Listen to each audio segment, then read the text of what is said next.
3월 31일 금요일 아버지의 원대로란 제목으로 마태복음 26장 36에서 46절의 말씀입니다. 사랑의 하나님 감사합니다. 오늘도 말씀 묵상의 시간을 허락해 주시니 감사합니다. 이 시간을 통하여서 하나님의 말씀이 들리고 복음이 들리기 원합니다. 말씀대로 믿고 살고 누리는 인생이 되게 하시고 오늘도 이 시간 함께해 주시옵소서. 감사드렸고 예수님의 거룩하신 이름으로 기도드립니다. 아멘. 본문의 말씀입니다.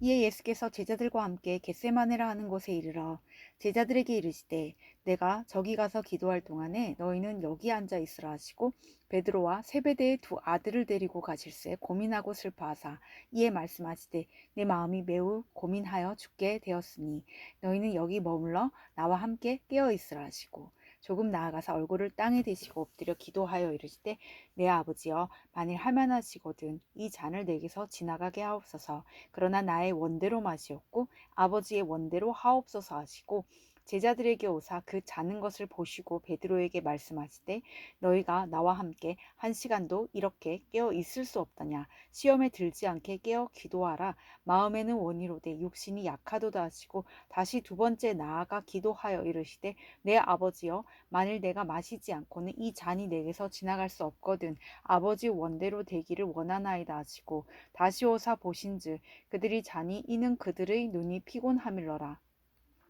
또 그들을 두시고 나아가 세 번째 같은 말씀으로 기도하신 후 이에 제자들에게 오사 이르시되 이제는 자고 쉬라 보라 때가 가까이 왔으니 인자가 죄인의 손에 팔리느니라 일어나라 함께 가자 보라 나를 파는 자가 가까이 왔느니라. 아멘. 도움 말입니다. 겟세마네는 기름 짜는 틀이란 뜻입니다. 예수님이 잡히시기 전 땀 흘려 기도하셨던 곳으로 올리브 나무가 있었던 동산입니다. 본문 요약입니다. 겟세마네에서 예수님이 기도하실 때 제자들에게 깨어 있으라고 여러 번 당부하십니다. 예수님은 고난의 잔이 지나가길 원하시지만 결국 아버지의 원대로 되기를 간구하십니다. 세 번째 같은 말씀으로 기도하신 후 제자들에게 오사 때가 가까이 왔다고 하시며 함께 가자고 하십니다. 오늘의 중보기도입니다. 다음 세대를 긍휼히 여기셔서 구원을 위해 믿음 공동체를 이루어가는 은혜를 더하여 주옵소서. 아멘.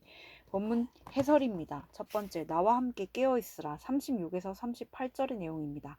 위기 상황에서 필요한 것은 자기 확신이 아닌 하나님을 향한 확신입니다. 우리는 누군가를 사랑하는 것도 내 능력으로 할 수 없음을 깨닫고 쉽게 장담하지 말아야 합니다.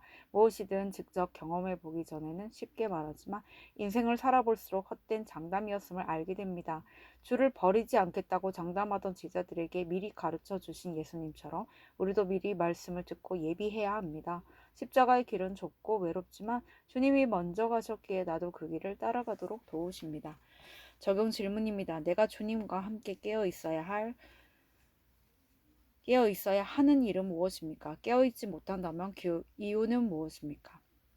두 번째, 시험에 들지 않게 39에서 43절의 내용입니다. 하나님 아버지의 원은 우리를 위해 예수님이 죽으신 것이었습니다.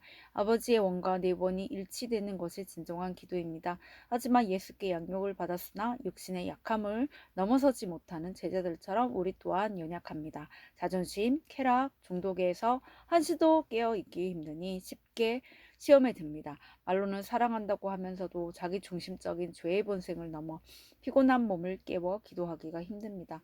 여전한 방식으로 말씀을 묵상하며 기도하고 교회에 가는 것이 주님을 위해 깨어 있는 것입니다. 적용 질문입니다. 내가 오늘 깨어서 말씀을 묵상하고 기도함으로 적용해야 할 일은 무엇입니까? 세 번째, 때가 가까이 왔으니 44에서 46절의 내용입니다. 예수님은 자신이 십자가에 못 박히고 성령이 임하기 전까지는 제자들이 깨닫지 못할 것을 아셨습니다. 그럼에도 제자들에게 함께 가자고 하시는 것은 그들이 끝까지 인내하며 십자가를 감당하길 원하시고 구원을 위해 양육하시기 위해서입니다.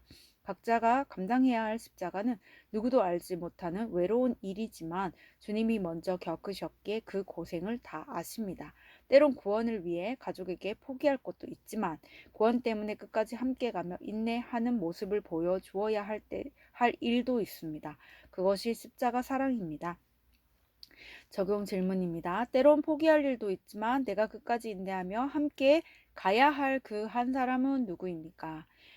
오늘 기도하기는 구원을 위한 사명을 주셨음에도 여전히 욕심의 연약함으로 깨어있지 못할 때가 많은 저를 불쌍히 여겨 주옵소서. 그럼에도 함께 가자고 하시는 주님과 동행하며 말씀을 적용하게 하옵소서. 저를 포기하지 않으시는 주님처럼 때론 지쳐도 구원을 위해 그 한 영혼과 함께 가게 하옵소서. 아멘. 묵상 간증입니다. 이 잔을 지나가게 하옵소서란 제목으로 이현성님의 말씀 적용글입니다.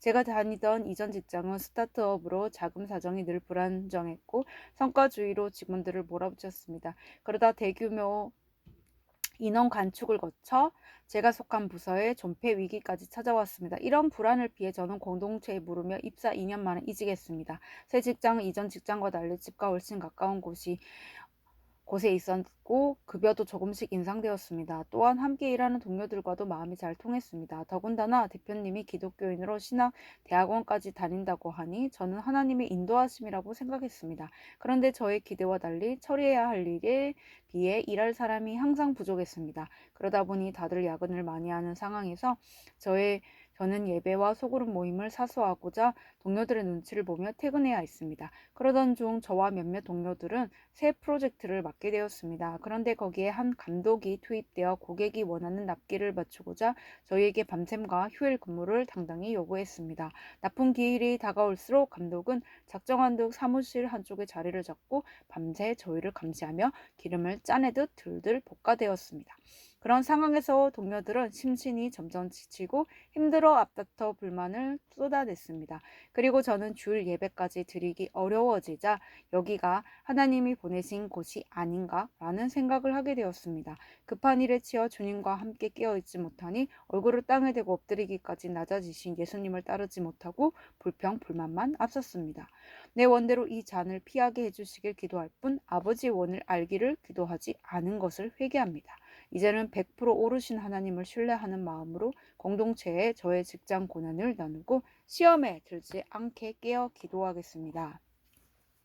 이분에 적용하기는 저의 메인 환경을 공동체에 나누며 말씀으로 해석하고 십자가를 잘 지도록 기도하겠습니다. 감독의 마음을 읽어주고 동료들과 협력하여 프로젝트를 마무리하겠습니다. 입니다.